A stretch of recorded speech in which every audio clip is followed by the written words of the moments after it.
Afternoon, everybody. This is another Chef to Chef live interview. This is brought to us by Club and Resort Chef Association. Today we have a couple of chefs. We have Chris Smith from Eldorado Country Club, just outside of Dallas. We have Anthony Olesh. He is from Moon Valley in Phoenix. Chefs, thanks for taking the time to talk with me. How's everything at the club nowadays? We've been through several weeks of COVID, and things are starting to get a little back to normal here, and we're starting to see some covers. Talk to me about what's going on at the club currently for you. Chef Smith, if you could start us off. Yeah, it's been a couple of months of just chaotic takeout, carry out, curbside, family meals. In Dallas, we went to a 25% rule close to 2 weeks ago, where we could go 25% capacity in the dining room and on our patio last week. And at first, slow pickup, and then into last week, just members really starting to get more comfortable and come out and enjoy the club and enjoy the limited offerings we have. I have a full day menu we're running, and then we run anywhere from 4 to 8 to 10 additional dinner entree items in the evening, and been running a pub menu on the weekend. So, I mean, we're getting a lot of response back, but we just have there's a lot of staffing issues right now, getting everybody squared away, back on keeping up with the company policies of social distancing. It's been implemented that every staff member, while on property, wears a mask, wears gloves, socially distances. The whole dining room has to be cleared and wiped down continuously. The pool is opened, so they're able to swim for an hour and a half at the pool. Everybody leaves the pool. The entire pool area gets sterilized and wiped down. Then we allow people to return back into the pool, and only at a 25% capacity for the pool as well. Chris, are you serving any food out of the pool kitchen, or is that all coming from that one main kitchen of yours? It's coming from the one main kitchen. We've opted not to open the pool kitchen right now. It offers us a little bit more control right now at this point. So we do have service staff that can take orders at the pool, and everything's served to them out there in disposable ware. And with the unique situation we're in right now, where we normally don't allow outside food and beverage, excluding alcohol, we're allowing it in now. Okay. Chef Anthony, what's your day-to-day production looking like? Very similar to Chris. We just opened for business in in-house dining. We're currently putting everything on disposable to cut down on any sort of whatever could be going on. So plates, flatware, everything is single use. If I can get it wrapped, individually wrapped, I do. Same with the sanitation. I think what's been the hardest for us is we have lots of avenues open: curbside, dine-in, pool, players at the turn. So staffing is a big issue. If all of those avenues are hitting, we get buried with trying to keep up. Also, unexpected rushes. We used to know when it was coming and when it wasn't, and now it's hitting when we're kind of blindsided to it. I think we're starting to feel trends now, when it's going to be busy, when it's going to be slow, but it's still kind of up in the air as far as when we're gonna get hit. We're still facing some end of the month dues was yesterday, and we got hit pretty hard for lunch. So I think the members are wanting to get back to some sort of normality with their clubs. I think we are. A lot of us are getting back to normality, even though it's a limited. Like Chris said, it's 25%. Here in Illinois, they're calling for 50% right now until the next phase, and it's all outdoor dining. Talk to me about staffing right now, because as we've been talking, we are ramping up. We seem to be getting over the hump. We're kind of on our way back. And do you see the staff still limited? Are you limited because of a budget, or is it just because of finding staff right now? It seems like everybody's kind of right in that wheelhouse where they need staff, but they don't feel like they can hire them right now. I think my biggest struggle is the balance between the front and the back of the house. You can't get away with utilizing one person several different ways as a server.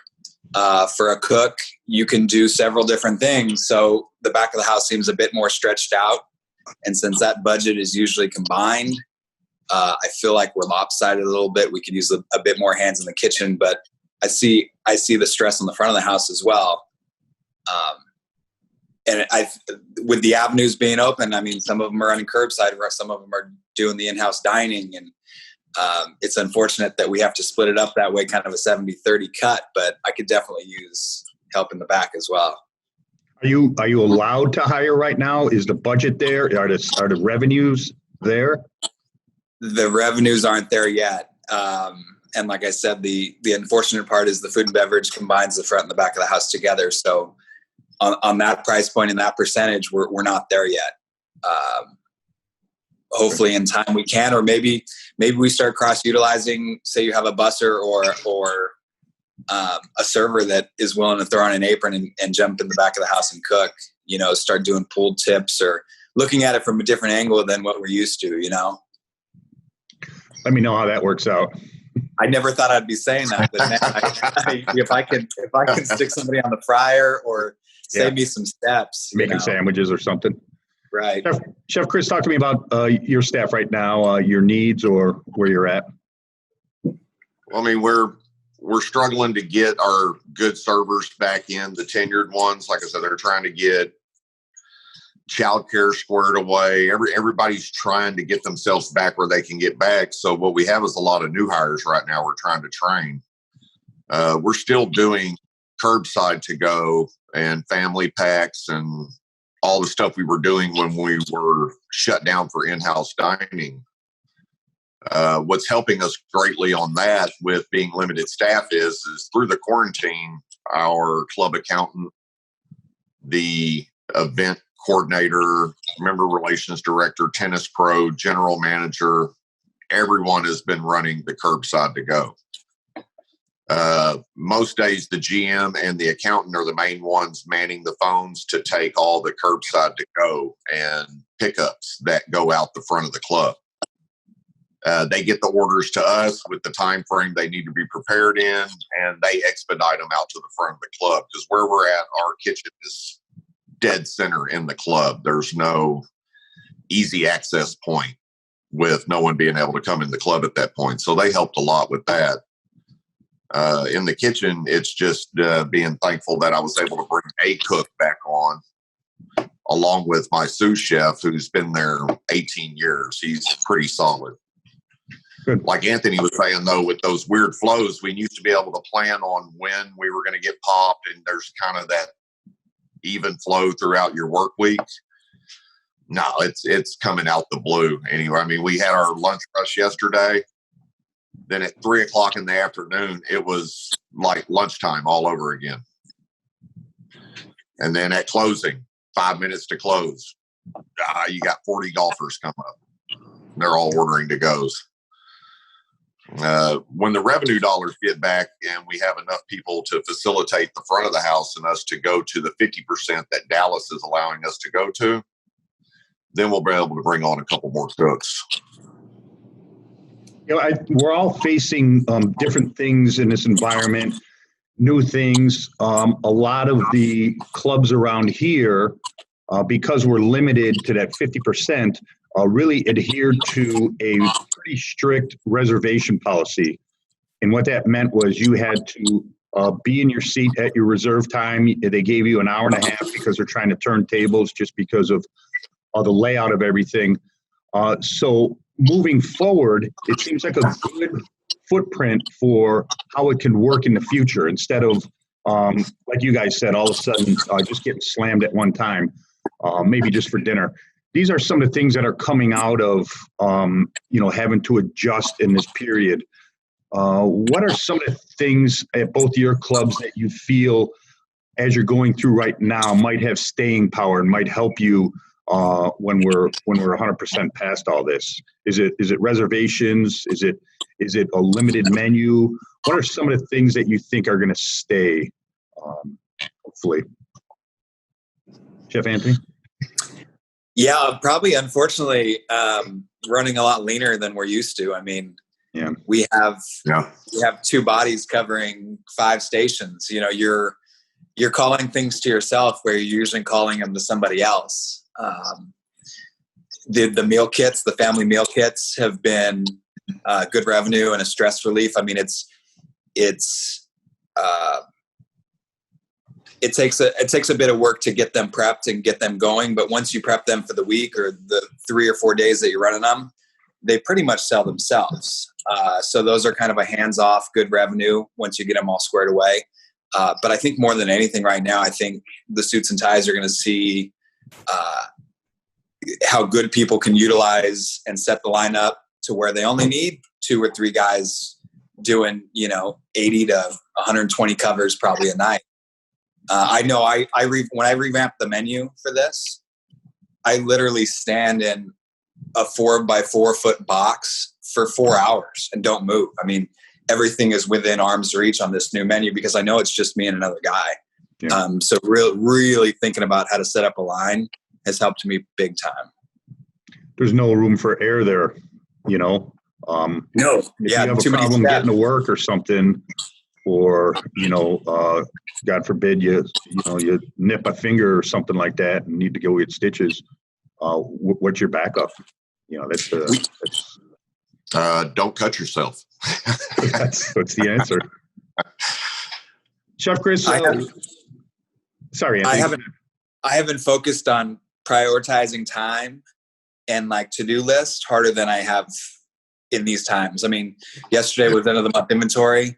I knew I had from like 7:30 a.m. to like 9:30 a.m. to get inventory done, to be on the line, to prep, to be ready to go by 10:30. I haven't had that sort of schedule and really kind of focusing on it for a long, long time. Chef Chris, what do you think is going to stay after this? We talked a little bit about obviously employees and help and labor. Menu-wise, just to Anthony's point about a smaller staff and a smaller menu, do you see yourself going back to a full menu when this is over with, or what do you think is going to stick around after this that will help benefit? Well, I mean, we as far as our all-day menu, we've gone back to the full menu on that. It's our dinner menu we haven't fully implemented.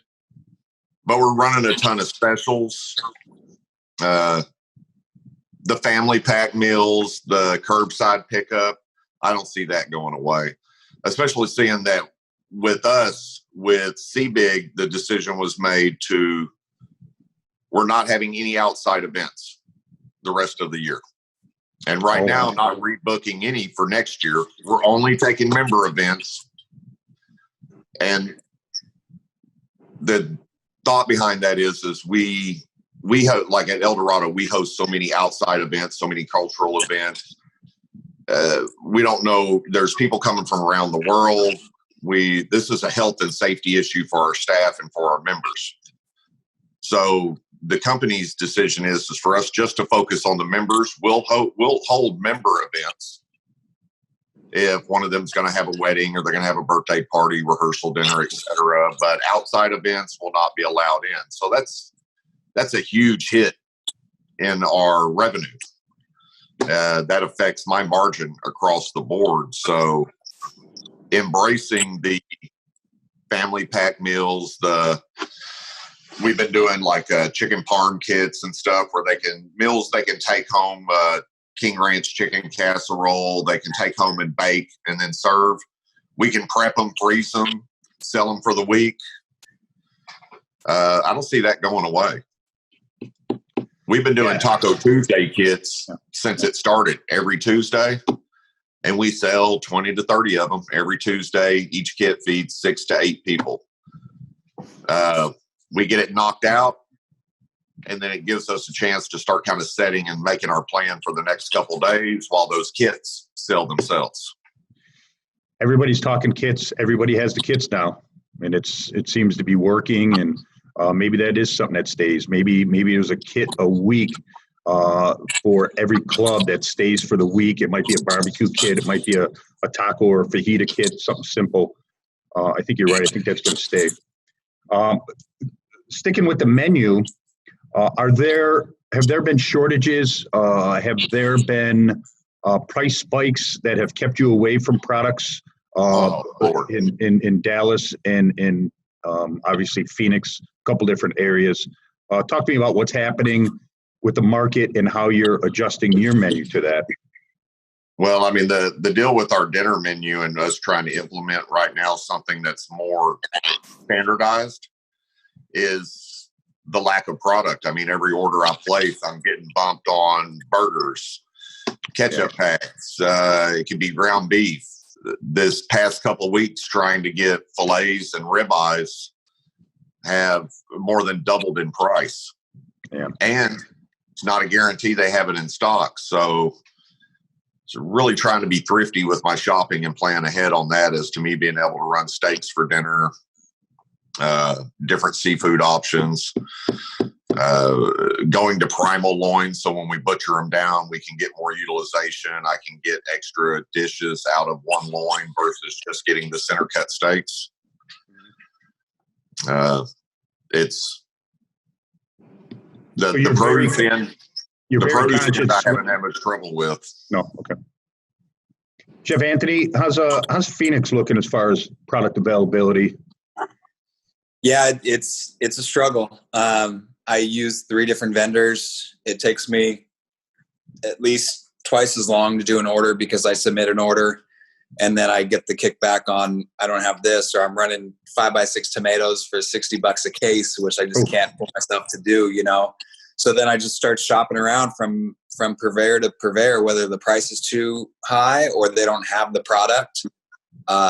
Ordering has been a struggle. I know like Shamrock website tells you how many cases are sitting on their shelf. So it's extremely helpful because I can click on that bar while I'm doing the order and go, they're out. Search for another one. They're out. Like Cisco, I got to wait for the rep to call me back and say, hey, you're not getting this product. You're not getting that.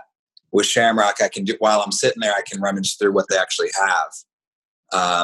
Our membership has been pretty understanding as long as that communication is open, saying, hey, we're doing our best trying to get this product, or I sub it. I can't get asparagus because they're $90 a case. I'm going to sub these fresh, whatever, you know, corn in season or whatever we have.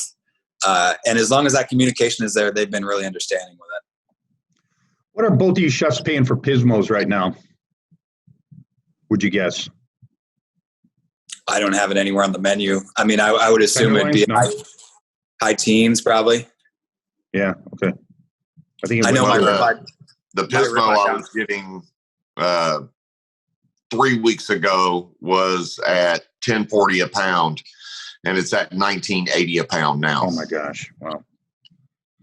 I would have thought Dallas, Texas would have been kind of a meat capital of the South, but not so much, huh? Our purveyor, our primary they were trying to move a lot of their fresh product over to the grocery stores to help offset the stock issues here. So we started getting some frozen product that'll have, you know, they'd have the Pismo loins and my choice ribeyes, whatnot, frozen. I'll get those in. Now this has turned around. What I've had the problem the past few weeks is the system I order through. If they have it on the shelf, it's, you know, it's like a first come, first serve. It's a tally. I get in, I submit my order. It shows that I'm confirmed for that product, then I'm getting it. Well, what's happening is they're moving it over to someone else. I'm getting bumped, but I don't know till my truck shows up that product's not on the truck. So we've had some round and rounds about that because, you know, I've had to talk to my reps and explain to them, you know, that puts me in a bad position because of how we're trying to plan. You know, I advertised pork loin at one price for our Mother's Day pickup. I was confirmed at $2.41 for that. Put the advertisement out. Truck comes in Tuesday with my pork loin on it. They've subbed out an alternate product at $6 a pound. Boom. There you go. Chefs, in just as a caveat, CBIGG is a large corporation with how many clubs in it, Chris or Anthony, in total? 25 now. 25. Mostly on the South and West Coast, or mostly in Texas. Our main cluster is in Texas. Okay. Talk to me about club events real quick. Obviously, Memorial Day was a pickup. We're starting to think about 4th of July. Have any of those events, has anybody at your club said we are doing 4th of July in a limited capacity or anything, or even looking for maybe your invitationals, some of the club events? Is there any hint that any of those are going to take place anytime soon? As far as our club events, those will be coming back. Our member socials, stuff like that. We're right now still following state and federal guidelines as to what we're allowed to do and what capacity we're allowed to be open. Those will come back. We just won't be hosting the outside events. Okay. Chef Anthony, any you're kind of in a down season right now, but we usually do a big fireworks show at the club, but that's already been X'd. We spend $15,000 on fireworks, and the whole neighborhood comes out to watch it, but that's been canceled already. As far as member events, we're just trying to think about, again, thinking outside the box and what we can do to stay in the parameters. We've toyed around with beer dinners or wine dinners, but instead of everybody kind of congregating one room, pair it up with golf and put them on every third hole. So you're only seeing a foursome at a time, but you're tasting 4 beers from Arizona, and we're pairing a small bite with it on hole number, 1, 3, 6, and 9. So you're not getting swarms of people, but you can still do crafty stuff and kind of keep it local. And I think our membership appreciates that. Yeah, I know some chefs are still doing wine dinners, but they're pickup. So they're doing a 3-course wine dinner where you pick up all the food and there's instructions in there, and then you're giving at the pickup, you're given the 3 different wines for the 3 different courses. So people are still trying to adapt and go from there. Because you live in different areas, a question I've been asking a lot of chefs is, what's on your menu you can't take off? What is a staple on your menu that you either inherited or you put on there that the members would ask you why you took it off? Chef Anthony?